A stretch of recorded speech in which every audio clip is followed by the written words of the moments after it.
Tout à l'heure, tu parlais de la date du 10 septembre qui revenait, enfin, on y pensait.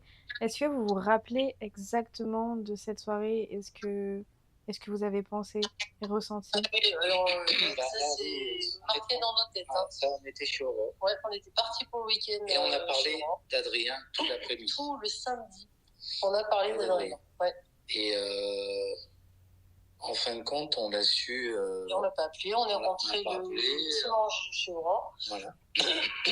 Et non, on l'a su le dimanche. Le dimanche soir. Le dimanche soir, quand on est rentré, on était sur la terrasse, on était dehors sur la terrasse. On venait de rentrer et c'est Babette, ta soeur qui nous a appelé. Qui nous a appelé pour nous dire qu'Adrien. Pour nous dire. Au début, elle nous a dit. Il est arrivé quelque chose à Adrien. Il s'est passé quelque chose avec Adrien. Quelque chose de grave, elle nous dit. Et elle nous dit. Les pompiers sont arrivés. Bref, et donc, du coup. Avec papa, on raccroche. Papa me dit qu'est-ce qui s'est passé avec Adrien. Ils sont. Si, Babette nous avait dit que c'était un peu pris la tête, a priori. Et on ne savait pas. Et en fin de compte, après, on a su que Adrien s'était suicidé. Et ça. Et là, c'est c'est trop noir. Hein. Ah ouais, c'est te dire. Pourquoi il a fait ça. Donc c'est là où tu rentres dans un processus pas à y croire, de cogiter, c'est pas possible, c'est pas possible. Lui, oui. Qui était tellement joyeux, oui, ça c'est vrai. tellement toujours la banane, jamais c'est pas possible. C'est vrai que ça a été ça a été, en fin de compte, ça nous a coupé les jambes. Ah oui, c'est très violent. Ça, c'est mais comme vous l'avez vécu toi aussi, hein, comme toi tu l'as vécu aussi, c'était violent pour tout le monde. Hein. Et le pire, c'est que je l'avais appelé 15 jours avant, je crois. On s'appelait souvent les soirs au boulot, puisqu'on faisait les mêmes horaires. Et puis on avait parlé un petit peu, on avait fait les cons, il allait super bien. Il était sur la route avec son camion, moi j'étais dans mon tram, dans mon bus. Et il avait essayé de m'appeler, je lui ai pas répondu. La semaine juste avant, parce que je pouvais pas, je conduisais, et j'ai essayé de le rappeler et j'ai pas eu de réponse. Je lui ai dit écoute, j'avais laissé un message.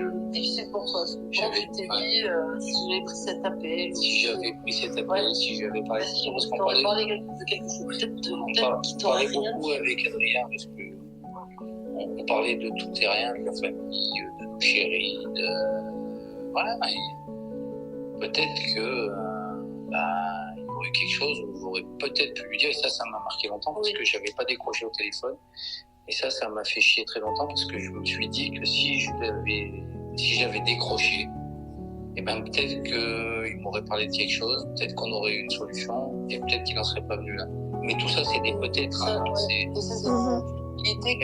culpabilité que t'as longtemps portée.